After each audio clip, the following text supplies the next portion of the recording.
To create a fill-in-the-blank question in Canvas, go to Quizzes on the left side menu, click plus quiz. Enter the basic information for your quiz, scroll down and click Build. Click the plus icon.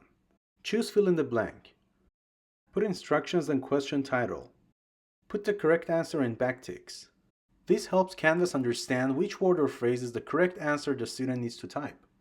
Leave answer type as open entry and change text match to close enough. This lets Canvas accept small typos.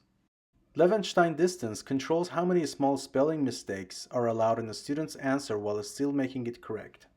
Check spelling only ignore case to make sure Canvas doesn't count answers wrong just because of capital letters. Then set points and click Done. In preview, I typed BLU just the first 3 letters of blue. Since I set the Levenshtein distance to 2, Canvas allowed it as a correct answer even with the missing letter, which is exactly what I want. Thanks for watching.